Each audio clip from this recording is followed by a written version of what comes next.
Oh. Oh dear. Until he left to go to the bloody Swiss. Shrek, quote, I lit Sydney up. Which driver would be the worst grinder? Oh. Controversial. He's quite... Oh, could be bad, couldn't he?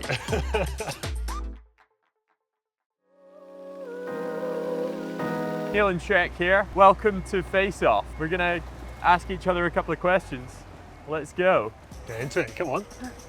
Right, shall I go? Where did you guys first meet? Oh. I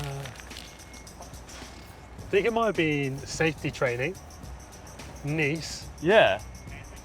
2018. Yeah, I think it would have been, which was bloody terrifying. Assisted drowning. Assisted drowning in Nice in 2018 for SailGP. Yeah. I think we shared a room. I don't think did. I slept at all. I was terrified about going back under the water again. Yeah, it was quite full on that, wasn't it? Baptism of fire. Yeah. That was the first time, I think. I think so, yeah. 2018. Yeah.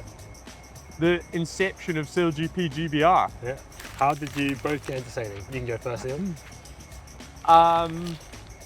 Well, I got into sailing, both my parents are sailors. My mum was part of the first all-women team to sail around the world, and I grew up on an island surrounded by water and kind of just didn't really have any choice except to go sailing, I guess. 4,000 people live there, and yeah, it's a pretty good place to learn to sail. So yeah, grew up sailing there. Apart from the weather. Apart from the weather, which is grim in the winter, but you don't know that when you're like 0. I started sailing, my grandpa and my dad both sailed. I grew up in the middle of the UK, so not much sea around, but there are a few lakes, so yeah, typical lake sailor. There's a few of them around now though, not too bad. Yeah. Yeah, started probably about 8 years old, just getting dragged around. I was a bit too big for oppies. I'm not bloody surprised, Shrek. So yeah, I was just I was a light wind specialist crew for my dad. Yeah, that is. So. Explain exactly what a grinder is. Ooh, a grinder. It is, I guess it's human power. A human way of turning a winch essentially on these boats. Come on, Shrek, we can do better than that. I reckon we can explain it better than that. I'm going quick fire. Yeah. We're at the engine room of the F50, so we're providing the power that the wing trimmer can use to pull the wing in, and then they ease the wing themselves. So, yeah. For a layman, it's like a bike with your arms, basically. Yeah. But yeah, it's pretty full on, especially when it gets windy. So yeah, keeps us busy, that's for sure. Right, next one. Oh dear. who is truck and who is trailer, and how did you get the nickname? All right, truck and trailer. So. That was a few years. That was a few years into the relationship. A few years into the truck and trailer relationship, truck and trailer actually evolved as the name, because basically Shrek, after we'd been doing SailGP for a few years, Shrek joined the America's Cup team, and he was like new to the team, and I was basically the person that he knew in the team already because we'd done SailGP together for a few years. Neil was my chaperone. So I was effectively his chaperone, and he just followed me around the base and did whatever I did during the day. And that's basically just how it's operated, well, until he left to go to the bloody Swiss. There's basically 2 large humans walking around the base, and every time I walked into a room, we'd be like, oh look, it's truck and trailer. Yeah. Always one after the other. Yeah. And I'm the truck. Yeah. Which driver would be the worst grinder? Oh! Controversial. I'm not sure I want to answer that. I could throw Dilbert under the bus. But he'd be quite. I don't know. He's quite like. He's very enthusiastic. And enthusiastic and like quite like, I don't know, like very competitive. Short burst and like competitive, isn't he? Like I think for a few seconds Dylan would actually be quite good. Peak power. His peak power he'd be really good, right? But I mean, we could go for the only female driver in the team. That's Martini's a bit hard. I don't know. I reckon she'd beat some of the guys out, to be fair. Like, it'd be a good one to do. I mean, I'm trying to think. Like, Nikolai? How do you reckon he'd go on the handles? Don't know. I'm trying. Who else would be? Sling's got a grinding pedigree. Yeah. America's Cup winner. Ridgy Peter? Ridgy. Yeah, we've got to throw someone under the bus. I mean, who else is there? I think the SailGP needs to set it up, and then we don't have to answer the question. SailGP needs to set up a grinding test for the drivers, and then we don't have to answer this question. Content? I don't know if Content he's quite big though, isn't he? Like, I think he'd actually potentially, like, get a bit of mass behind it. He'd go all right. I think It's definitely debatable. Taylor, he's quite. Oh, Taylor could be bad, couldn't he? Oh, yeah. I mean, yeah, I think it's going to showdown. Showdown. Let's have it, SailGP. Yeah, So we're going to have a showdown. I'm going to move on to the next Driver's one. grinding test. Move on to the next one before we get into trouble. What's one thing about being a grinder that your teammates don't understand? One thing that's about being a grinder that your teammates don't understand. That's a tricky one. Because I feel like they're actually like quite understanding of most stuff now. Yeah. Like I guess I remember when we first started in like, at the very beginning and like, especially like sailing with Ben on the 50 and stuff, quite often you just end up doing like, you go out and you do like, at the start of the day you do like 20 hot laps. Yeah, you just wouldn't stop. Before a race day. Yeah. And you're like, oh my God, I am absolutely gassed and we haven't done a single race yet. That's true. Back in the day we used to swap over though. So you got a bit of a break. One thing that they don't understand though. I think when they ask you to like, oh, could you just cross a bit earlier or, no one else gets to do that. Yeah mate, I'm at max heart rate, no worries. Why do you love being a grinder? Well, I think it's quite nice like having a bit of responsibility. You feel like you're just getting away, doing your job really well to help the team. And it's kind of like a bit of a solo role. You just get your head down and focus on your one task, but it's good. And then like just I don't know, like throw yourself around a bit in the front. Yeah, it's pretty cool. Like for me, it's like the mix of the physical side of it, which I absolutely love, but also on these boats, there's actually quite a big sailing element to it, which is it's quite cool to keep it real and keep it relevant to sailing. So yeah. So we both enjoy the training as well. Yeah, and we love training. Gives you an excuse to get in the gym. Yeah, exactly. What is the hardest part of being a grinder? Hardest part of being a grinder? I mean, I think it's probably when you're on your own and it's the middle of winter in your shed or whatever on the grinding machine and it's not very social. Having to absolutely drill yourself. Yeah, just like very aware that the big picture, this is definitely what you should be doing. Yeah. Just day after day in your garage staring at a grey room. Yeah. It's not particularly nice. That's the part that people don't see as well. Yeah. That's basically about it. Apart from that, everything else is pretty good. Everything's great. Yeah.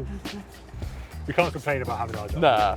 How did you both end up joining Emirates GBR? We were there before Emirates GBR. We were the OGs. Yeah. In fact, Emirates joined us.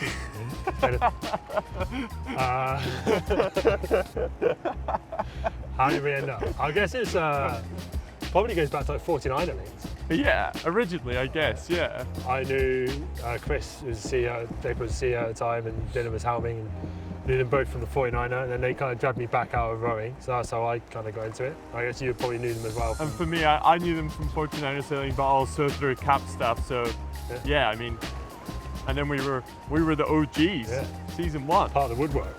What other position on the F50 do you think the other person would be best at? What? Apart from grinding? Apart from grinding.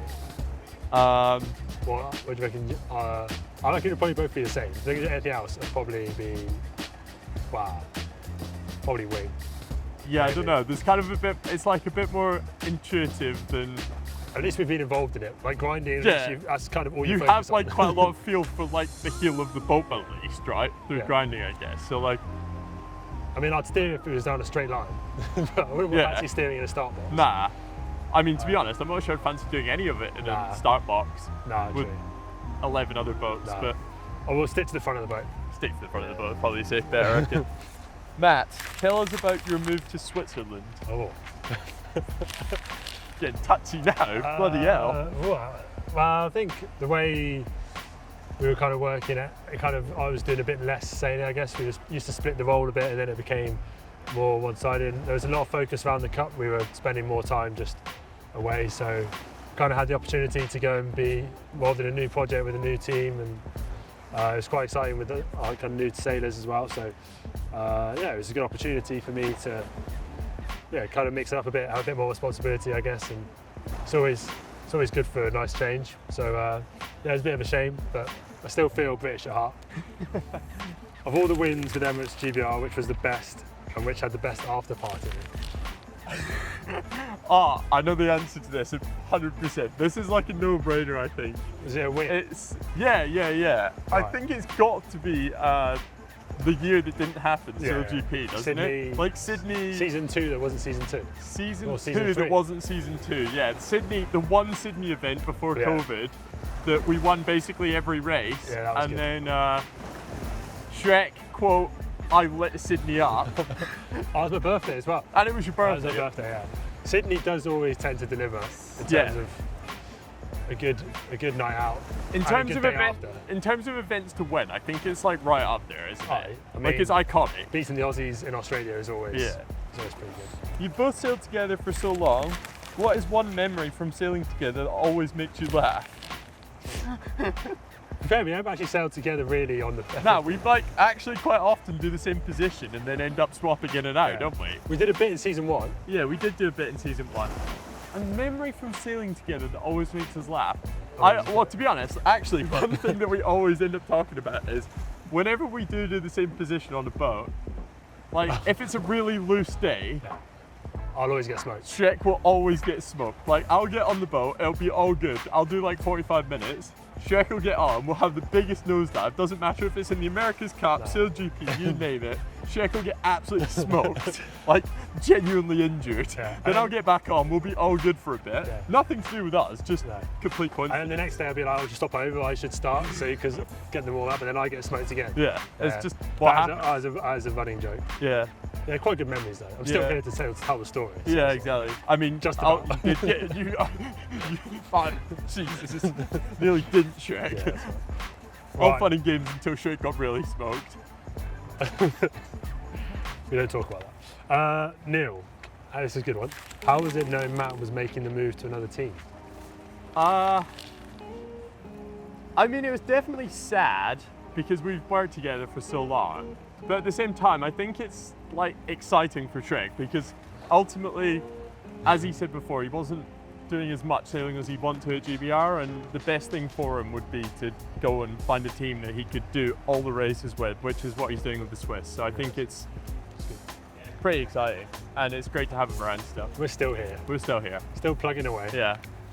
As a grinder, do you have to love pain? I guess so. But like, it's training. If you train Yeah. hard, then it's not painful. Yeah, exactly. Simples. Yeah. But like, it's It's always painful, but it's kind of like a good pain if it's Oh, you like look- if you train well Yeah. and you're in good nick.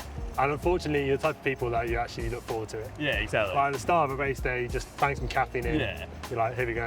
Lock Like it a in. 20-knot race day, and you know it's going to be absolutely full gas, and everybody's going to be broken. It's Yeah. like prime time. Feel like it's like survival of the fittest. When you retire, what is one exercise you would happily never have to do again? I don't know. I think doing like mega volume on a grinding machine is maybe something. It's not like I absolutely hate it. Like I probably did after the cup finished. Like after Oh, we yeah. finished grinding in the cup. But like If you had to do like you're a not big going to volume. choose to do it, are you? You're not No. going to be like, oh, I'm going to go and do 2 or 3 hours on the grinder. I mean, you're not going to miss it. But you're not going to miss it, no. I'd say pull-ups. Bloody hate pull-ups. Jake's no good at pull-ups, Nah, eh? long arm, monkey arms, no good. Yeah. What are the perfect conditions as a grinder? What are the worst? Ah, The worst's easy because the worst is when it's like less than 8 knots and then we don't even feature. Yeah. We just sit on Yeah. the chase boat, when grumpy you as. get, when you get told 2 minutes before the start that you're not yachting for the day. And then we're just dark for the whole day because we're sat on the chase boat watching others go yachting. Like, oh, sweet, yeah, nice. Yeah, that's good. Perfect conditions? Like Flat water? 15 knots flat water, Flat water, 15 knots? pretty good. Pretty good. And then like 20 knots offshore is pretty tasty. Yeah. I mean, but it's worse. It means like what? It's just hard work, but that's fun. Yeah, yeah, Anytime you're yachting, it's a good day. yeah. Who do you think is the best grinder right now? It's definitely not me right now. I don't know. I'll put Neil's name there. Oh, thanks, Shay. Lammy's are there. Thanks, mate. I actually have no idea. Can't teach some stuff, can you? Nah, Just that's got it. Yeah. Who knows? Who has the bigger bench press? Right now. Post half Post Ironman, I don't think Shirk's gonna out bench press me. No, I'll say Lammy. And probably historically as well. But only you Not by- actually go alright. Not by much. Yeah, I just got like I have one good day. Yeah. On my day, I'm alright. Yeah. But yeah, I'd say consistently. Yeah. Probably just me. As long as make sure Cornish isn't around. If Cornish is around, he It smokes cleans the out. boat. Cornish doesn't grind, just bench press. Yeah. How crucial is the communication between a grinding team? It's kind of crucial, but it's kind of a lot of it's like unspoken communication and just kind of knowing what the other person's thinking, I think. Yeah. And knowing what they're going to do in certain situations. So like, I mean, for myself and Shrek and Hutton, like the three of us kind of all know what each other we're going to do or in certain situations around the course. So you'd have a quiet word in each other's ears occasionally, but a lot of it's just unspoken communication. I think, yeah, it's more just having each other's back so that no one messes up and it comes back to the grinding. Yeah. Just try and stay at the firing line as much as possible, generally. As long as it's not your fault, then it can get past the back of the boat. That's fine. How do you explain to a non-sailing person what you do for a living? Turn handles, but it doesn't really make much sense. Nah, people don't really understand it, do I they? guess you say you're like a full-time professional sailor. Yeah. Which is essentially what we are. Yeah. I don't think they really understand the role of a grinder. So occasionally you kind of like explain to somebody and they're like, oh yeah, I know exactly what you're talking about if you do like a bit of this. Yeah. And they're like, oh, you're one of them, yeah. It's easier than explaining to someone how you ride a bike on a boat. Yeah, that was hard to explain. But yeah, no, I think this one, you say you kind of like, you power with winches. At least grinding, like historically in sailing, is something that people like relate to sailing and like the movement. You can put two and two people together. kind of get it, I think. But yeah. Just say winches. Something to do with winches and ropes. Who would win a bike sprint? In a sprint? Yeah, I mean, no doubt you'd beat me in a bike sprint. Yeah, in a sprint. It depends. If it was an hour-long sprint, Shrek would probably beat me, right? I'd be a good leader. Yeah, you'd be a real good leader. Yeah. I think we'd be quite a deadly duo. Yeah, hell of a duo. But if it was a sprint, you'd beat me. What is the other person's worst habit? Worst habit? Wow. Putting on the spot. That's quite a good one. I don't know, I think. I've got a good one. Well, Shrek always ends up like getting involved in some project that he like decides he's gonna do. Like in 2021, he decided he was gonna build a summer house and he watched a 5-hour YouTube video one evening on how to build a summer house and like just kept banging on about it for years and years. And only last year, or was it this year, has finally built said summer house. It's only taken 5 years. I also didn't build it myself. Yeah. And didn't build it yourself, despite watching 12 hours of YouTube content on how to build summer houses. Yeah. What's Neil's worst habit? Oh. Jesus. Neil's worst habit. He has a very good way of just like, I guess it's a good habit and a bad habit, but if Neil wants to do something, Neil will do it. I think. Irrespective of the consequences or who's involved. Which is kind of a good thing and a bad thing. So. That's fair. What is your pre-race routine to get in the zone? Pre-race routine, usually a little 50-minute warm-up on the grinding machine, bit of stretching, and a load of caffeine. And then we're into it. Oh, it's pretty standard. Yeah. That's standard across the board, I think. I don't like to get too aroused, you know what I mean? Yeah. Like, not too much. For me, I'm quite steady. There's some quite interesting ones. So we had like people like to have big tunes pumping. Yeah. But no, I'm more of a like, because it's kind of just about going and do your job on a race. Yeah. You don't have to do anything special. Just I like, kind of don't mind a bit of like Eminem or something though, like in the headphones. Actually, that's probably your worst habit. It's like Eminem on repeat. Yeah. Neil's testing playlist. Yeah, I could probably write it out now. Yeah, you probably could. Yeah, no, I'm more of a steady Eddie. Do you guys hope to be on the same team again in the future, or do you like competing against each other? Not really. I'd rather be on the same team. Yeah. Yeah, being on the same team is more fun. We've had some, we do seem to work quite well. Like, yeah. We've had some good moments. Solid combo. Yeah. Definitely, no one would, I think it'd be a decent combo in the front of an F50. Yeah. Yeah. Just have to find some light people to sail with. Yeah, definitely. Back in the day, 105 kilos on the front of the boat each. That was good. Massive units. Yeah. They're the glory days, some might say. What is something the other person can never beat you at? Something that Shrek can never beat me at. Oh, I know what it is. What? Winging. Oh, yeah. Yeah. I mean, you could. Well, I could have But never you've committed enough time. Yeah, but That's kind of like Or Quite a never? hard question, Yeah. isn't it? I'm never going to get an Olympic gold medal in the men's A. Like, I'm 30 and I've not started rowing, so that's not going to happen. Yeah, so I'm never going to be. I'm never going to win the Youth America's Cup. No, you're not. No, you're definitely not. There you go. There you go, job done. That was face off with Nina Shrek, aka Truck and Trailer. Yeah, pretty solid outing from the lads. Yeah, hope you enjoy.